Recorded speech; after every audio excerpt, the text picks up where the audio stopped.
Selamat pagi, Prof. Ya, Prof, jadi hari ini saya hadir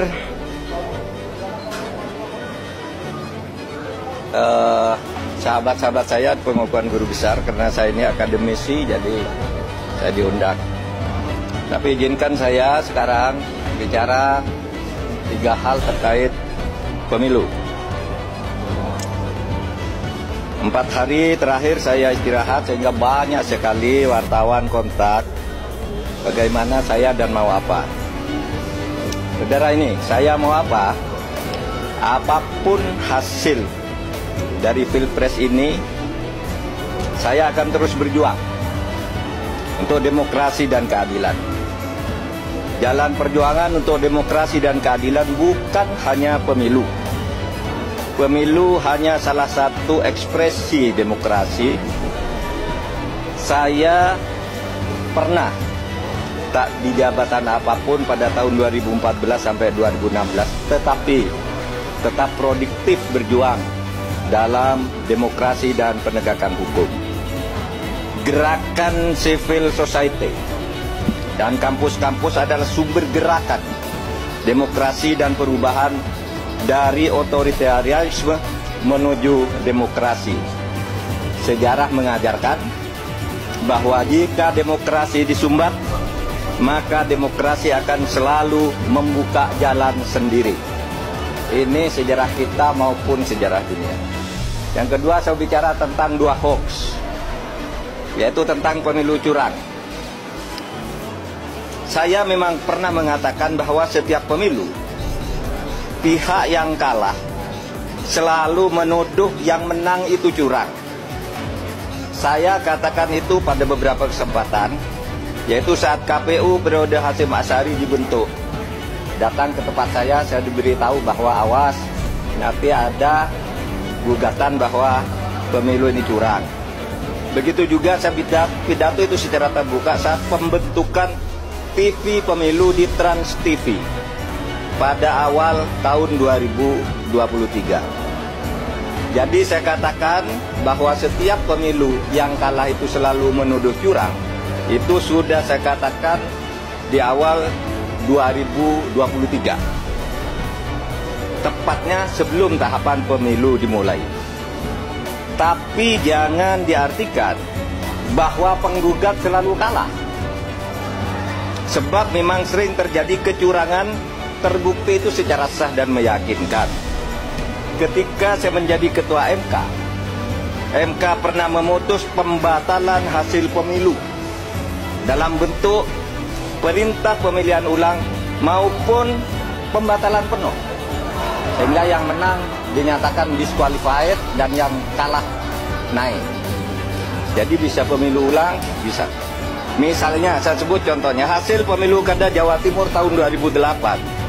Saat Khofif dinyatakan kalah dari Soekarwo, kita batalkan hasil dan diulang. 2 hasil pilkada Bengkulu Selatan, yang menang didiskualifikasi, yang di bawahnya langsung naik. 3 hasil pilkada Kota Waringin Barat, sama dengan Bengkulu Selatan, dan banyak lagi kasus di mana ada pemilihan ulang, terpisah, daerah tertentu, desa tertentu, dan sebagainya. Nah, harus diingat bahwa untuk pertama kali istilah pelanggaran terstruktur, sistematis, dan masif itu muncul sebagai vonis pengadilan di Indonesia tahun 2008 ketika MK memutus sengketa pilgub antara Khofifah dan Soekarwo. Saya waktu itu hakimnya. Dan setelah menjadi dasar, vonis-vonis lain untuk selanjutnya masuk secara resmi di dalam hukum pemilu kita. Jadi ini sudah menjadi jurisprudensi dan juga menjadi aturan di undang-undang, di peraturan KPU, di peraturan Bawaslu, itu ada. Gitu.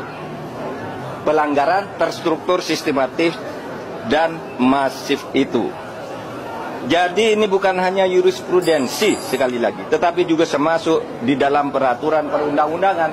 Dan buktinya banyak pemilu itu dibatalkan, didiskualifikasi, ya. Saya nangani ratusan kasus tentang ini, banyak. Ada yang diulang beberapa ini, ada yang dihitung ulang dan sebagainya. Tergantung hakimnya punya bukti atau tidak, atau kalau sudah punya bukti, menerima bukti apa berani apa tidak. Berikutnya, hoax lagi tentang hubungan saya dan Ganjar. Ada viral di medsos bahwa saya tak kompak dan diisolasi dari Ganjar dan PDIP karena pada hari Rabu tanggal 14 Februari saya bilang sudah 4 hari saya tidak bertemu atau berkomunikasi dengan Ganjar. Padahal waktu itu ketika ditanya oleh wartawan Rabu pagi itu, kapan Pak terakhir ketemu Pak Ganjar? Saya bilang sudah 4 hari saya tidak berkomunikasi, tidak kontak. Kenapa? Karena sejak kampanye terakhir tanggal 10 Februari di Solo dan di Semarang, saya langsung umroh. Jadi ya tidak berkomunikasi dong, bukan karena berpisah, karena tidak kompak dan sebagainya. Dan tanggal 13 baru pulang dan langsung ke Jogja. Kapan ketemunya? Untuk mencoblos.